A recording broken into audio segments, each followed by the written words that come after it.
என் அன்பான பக்தி இன்ஃபோ தமிழ் நேயர்களே, உங்கள் அத்துணை பேருக்கும் உங்கள் ஆத்மார்த்த ஜோதிடர் நங்கநல்லூர் டாக்டர் பஞ்சநாதனின் இனிய வணக்கங்கள், வாழ்த்துக்கள். என் மதிப்பிற்குரிய கும்பராசி அன்பர்களே, கும்பராசிக்காரங்களுக்கு வக்கரச்சனி காலம் என்னவெல்லாம் மாற்றங்களை வாழ்க்கையில் தரப்போகுதுன்னு நம்ம பார்க்கணும். கும்பராசி அப்படின்னாலே ஆக்சுவலாக லவ் அண்ட் அஃபெக்ஷனேட் ராசி. ஆனால் தன்னுடைய அன்பை முழுமையாக வெளிப்படுத்த தெரியாத ராசி. ஒரு பலாப்பழம் பார்க்குறீங்க, ரொம்ப இனிமையான சுவை தான், நல்ல கனிகள் தான். ஆனால் பலாப்பழம் வெளியே பார்க்குறதுக்கு ரொம்ப ரஃப்பாக தெரியுது பாருங்க, கடுமையான தோல் உடையதாக தெரியுது பாருங்க. அப்படித்தான் கும்பராசி. அதனாலேயே பல உறவுகள் இருக்கிறார்கள், நண்பர்கள் இருக்கிறார்கள். குடும்பத்தில் லைஃப் பார்ட்னராக ஒரு கும்பராசிக்காரங்க வந்தால் அவங்க எவ்வளவு நன்மைகள் செய்திருந்தாலும் அவர்கள் மீது ஒரு வெறுப்பு லைஃப் பார்ட்னருக்கு வருதுன்னா சில தவறான முடிவுகள் கும்பராசி எடுக்கிறதும் ஒரு காரணம் தான், மறுக்க முடியாது. ஆனால் கும்பராசி மிக இனிமையான ராசி. அந்த ராசிக்குரியவர்களுக்கு ஒரு அற்புதமான நேரம். கும்பராசிக்கு அதிபதியே சனி பகவான் தான். அவர் 2ஆம் இடத்துல இருக்க. சனி பகவான் வக்கரச்சனி ஆகிறார். 2ஆம் இடத்துல சனி பகவான் வந்துக்கிட்டு நல்ல காசை கொடுப்பார், அதுதான் யோகம். ஆனால் இப்போ வக்கரமாகிறார். அப்போ என்ன ஆகுது, யாருக்கும் வார்த்தை கொடுக்கக்கூடாது, வாக்கு கொடுக்கக்கூடாது. ஒருத்தர் பணம் கேட்டு உங்கள்கிட்ட வராங்க, கடன் கேட்டு வராங்க. கடன் கொடுக்கிற நேரம் இது கிடையாது. நீங்கள் கடன் வாங்குவதற்கு இது நேரம், கடன் கொடுப்பதற்கு இது நேரம் கிடையாது. ரொம்ப கஷ்டப்படுறாங்களே, நான் என்ன செய்யறது? நிச்சயம் உதவி செய்யணும், கஷ்டப்படுறவங்களுக்கு உதவி செய்யணும், அதெல்லாம் வேணாம்னு சொல்லக்கூடாது. ஒரு பணம் கேட்குறாங்க, கடனாக கொடுக்காதீங்க, உங்களால் முடிந்த உதவியாக செய்து விடுங்க, கொடுத்தாச்சு மறந்தாச்சு அப்படி இருங்க. ஆனால் எக்காரணம் கொண்டும் இந்த நேரத்தில் யாருக்கும் கடன் கொடுக்காதீங்க, ஜாமீன் கையெழுத்தும் போடாதீங்க. வாக்கு கொடுத்துட்டீங்கன்னா காப்பாற்ற முடியாது. நாளைக்கு நான் பணம் கொடுக்குறேன்னு சொல்லிடுறீங்க, கொடுக்க முடியாது, இப்படி தடை வரும். அதனால கவனமாக இருங்க. எந்த ஒரு விஷயம் இந்த வேலையை செய்து முடிக்கிறேன்னு உறுதி கொடுக்காதீங்க, வேலையை செய்ய முடியாதபடி தடை வரும். அப்போ நம்ம உஷாராக கொஞ்சம் இருந்துக்கணும். ஆனால் நமக்கு நல்ல பண வருமானம் வருமா? சூப்பராக வரும். ஒரு பிஸ்னஸ் பண்ணிக்கிட்டு இருக்கீங்க, ஒரு கடன் உதவி கிடைச்சிச்சுன்னா பிஸ்னஸை டெவலப் பண்ணிடலாம் அப்படின்னா இப்போ நல்ல கடன் உதவி கிடைக்கும். சார் ஏற்கனவே கடன் பட்டு போய் தானே சார் இருக்கு, நிறைய கடன் இருக்குது. இந்த கடனை நான் அடைக்க முடியாமல் தவிச்சுக்கிட்டு இருக்கேன். ஹவுசிங் லோன் வாங்கியிருக்கேன், பர்சனல் லோன் வாங்கியிருக்கேன், வேறு கடன் பிரச்சனைகள் இருக்குது. எனக்கு கடன் தீருமானம் உங்களுக்கு தீரும். எனக்கு கடன் தீருமானம் கேட்டிங்கன்னா உங்களுக்கு கடன் தீரும். பழைய கடனெல்லாம் இப்போ அடைப்பீங்க, நல்ல வருமானம் வரும். ஆனால் பிள்ளைகளுடைய உடல் நலத்தில் இன்னும் கொஞ்சம் கவனம் செலுத்தணும். 6ல் குரு, பிள்ளைகளுடைய உடல் நலத்தில் அக்கறை எடுக்கணும். ஏன் உங்கள் உடல் நலத்திலேயே அக்கறை எடுக்கணும்.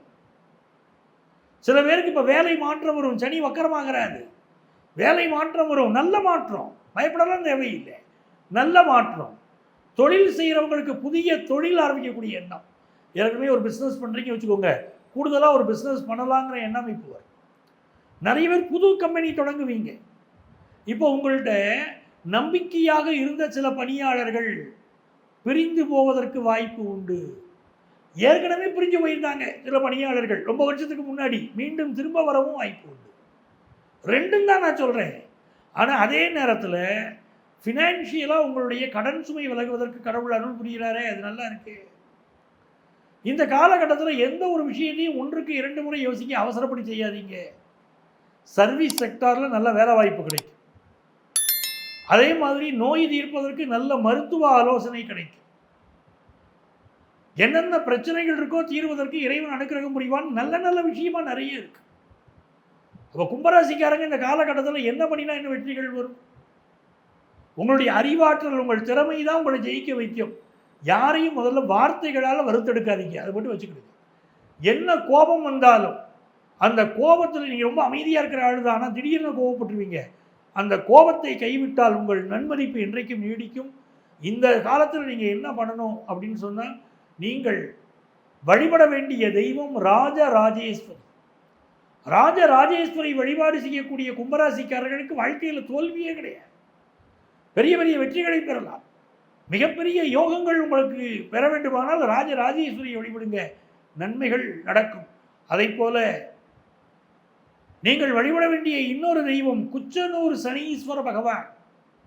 கும்பராசிக்காரங்க குச்சனூர் சனீஸ்வர பகவானை வழிபட்டு பாருங்கள், மனதுக்கு நிம்மதி கிடைக்கும். உடல் நலத்தில் யாருக்கெல்லாம் பிரச்சனை இருந்துச்சோ அந்த பிரச்சனைகள் நிவர்த்தியாக மருத்துவ ஆலோசனை இப்போ கிடைக்கும்.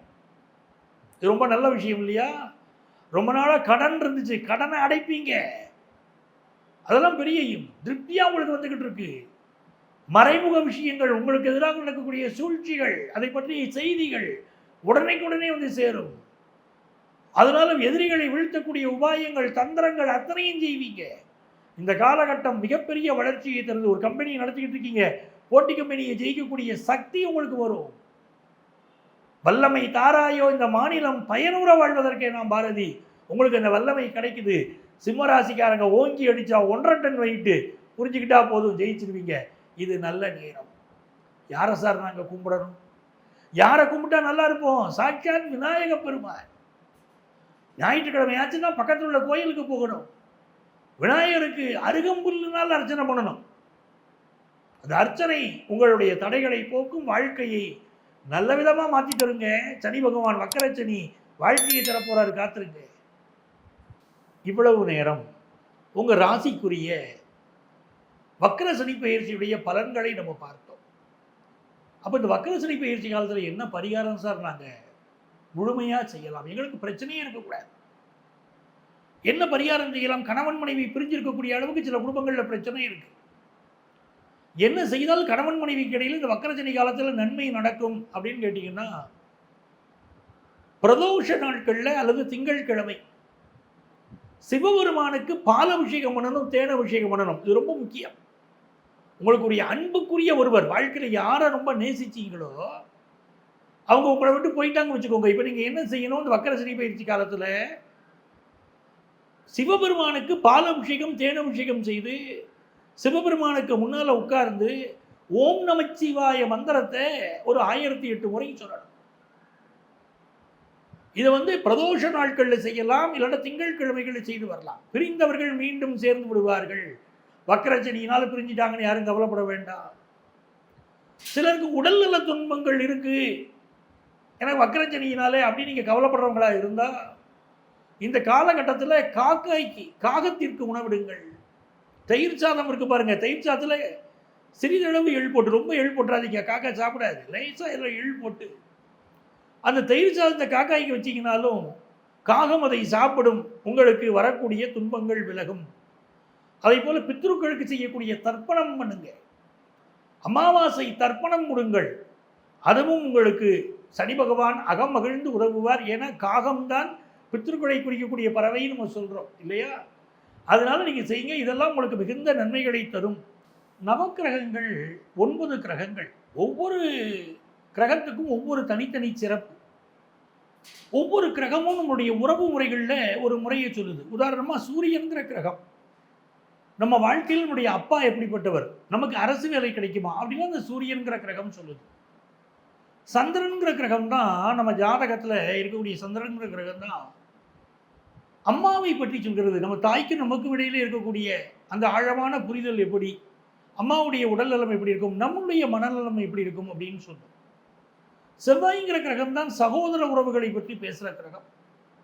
புதன் அப்படிங்கிற கிரகம் தான் நம்முடைய அறிவை பேசக்கூடிய கிரகமாக இருக்கு. நம்முடைய அன்பு நேயர்களுக்கு இதெல்லாம் தெரியும். குரு கிரகம் தான், அந்த குரு என்ற கிரகம் தான் நம்முடைய புத்திர பாக்கியம், நம்முடைய குழந்தைகளுடைய எதிர்காலம் எப்படி இருக்கும் அப்படின்னு சொல்லும். சுக்கிரன்கிற கிரகம் தான் வாழக்கூடிய மனைவி எப்படிப்பட்டவள், நமக்கும் அவருக்குமான வாழ்க்கை முறை எப்படி இருக்கும் காட்டு. எப்படி கிரகங்களை சொல்லிட்டு வருகிற போது சனி என்ற கிரகம் இருக்கு பாருங்க, அதுக்கு மிக மிக முக்கியத்துவம் உண்டு. நம்ம பார்க்கக்கூடிய வேலை எப்படிப்பட்ட வேலையாக இருக்கும், நம்மிடம் பணிபுரியக்கூடிய பணியாளர்கள் எப்படிப்பட்டவர்களாக இருப்பார்கள், நமக்கும் அவங்களுக்கு இடையில் ஒரு புரிதல் இருக்குமா, எல்லாம் சனி பகவான் சொல்லுவார். நீண்ட கால வியாதிகள் நம்ம உடம்புல இருக்கு அப்படின்னு சொன்னால் ஜாதகத்தில் இருக்கக்கூடிய சனி பகவான் வெளிப்படுத்தி விடுவார். இந்த சனி பகவான் அவருடைய போக்கு தான் நம்முடைய வாழ்க்கையிலே, நம்முடைய வேலை, நம்முடைய வேலையுடைய போக்கு, நம்ம எப்படி நிம்மதியாக வேலை பார்க்குறோங்கிறதெல்லாம் எடுத்து சொல்கிறார்.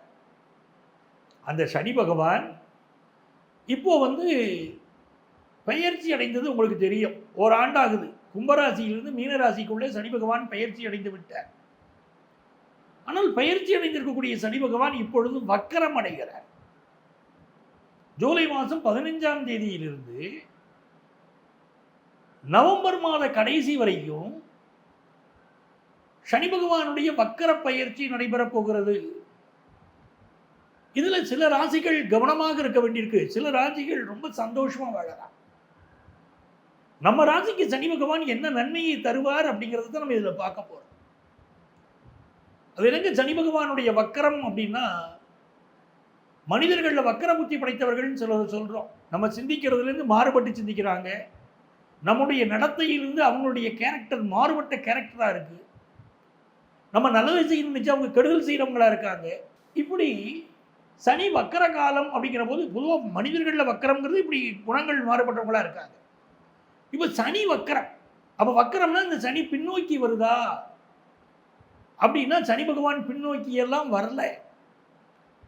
பூமியிலிருந்து நம்ம பார்க்கிற போது அந்த சனி பகவானுடைய அந்த கோளுடைய சுற்றுவட்ட பாதையில் சில அசைவுகள் தெரியுது.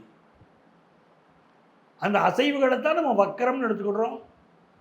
சனி பகவான் அதே உத்திரட்டாதி நட்சத்திரத்தில் தான் பயணம் செய்ய போறாரு. மீன ராசியில் தான் இருக்க போறாரு. அவர் ஒன்றும் கும்பராசிக்கு வரல, பின்னோக்கி வராருன்னு நினைச்சிடாதீங்க. இந்த வக்கர சனி பயிற்சி காலத்தில் நீங்கள் உங்கள் வாழ்க்கையில் என்ன நடக்கும், நீங்கள் எப்படி இருக்கணும், என்ன பரிகாரங்கள் செய்தால் உங்களுக்கு இந்த வக்கர சனி பயிற்சி காலம் நன்மையை தரும் என்கிறதெல்லாம் இந்த ராசி பலனில் நான் சொல்லிக்கிட்டு இருக்கேன். அதை நீங்கள் கவனிச்சுக்கோங்க. அன்பர்களே, இந்த பதிவில் உங்கள் ராசிகளுக்குரிய பொதுவான சனி வக்கர பயிற்சி பலன்களை சொல்லியிருக்கேன். உங்களுக்கு முழுமையாக இந்த பலன்களை தெரிந்து கொள்ளணும், உங்கள் வாழ்க்கையில் உள்ள பிரச்சனைகள் தீரணும்னா இங்கே எங்களுடைய செல்ஃபோன் நம்பர் கொடுத்துருப்பாங்க. அந்த நம்பரை காண்டாக்ட் பண்ணி ப்ரியர் அப்பாயின்மெண்ட் வாங்கிட்டு என்ன நீங்கள் மீட் பண்ணலாம். சென்னையில் டி நகர்லேயும் நங்கநல்லூர்லேயும் நம்ம ஆஃபீஸ் இருக்குது. நேராக வர முடியாதவங்க ஆன்லைன் கன்சல்டேஷனும் உண்டு. அந்த இதே இன்னைக்கே நீங்கள் தொடர்பு கொண்டு வாட்ஸ்அப்பில் உங்களுடைய பெயரையும் தற்போது வசிக்கக்கூடிய ஊரின் பெயரையும் குறிப்பிட்டு ஆன்லைன் கன்சல்டேஷன் வேணும்னு கேட்டிங்கன்னா எங்கள் ஆஃபீஸ்லேருந்து உங்களை காண்டாக்ட் பண்ணி அப்பாயின்மெண்ட் டீட்டெயில் சொல்லுவாங்க. உங்கள் வாழ்க்கைக்கு வழிகாட்ட நான் காத்திருக்கிறேன். உங்கள் ஆத்மார்த்த ஜோதிடர் ப்ரொஃபஸர் டாக்டர் நங்கநல்லூர் பஞ்சநாதன்.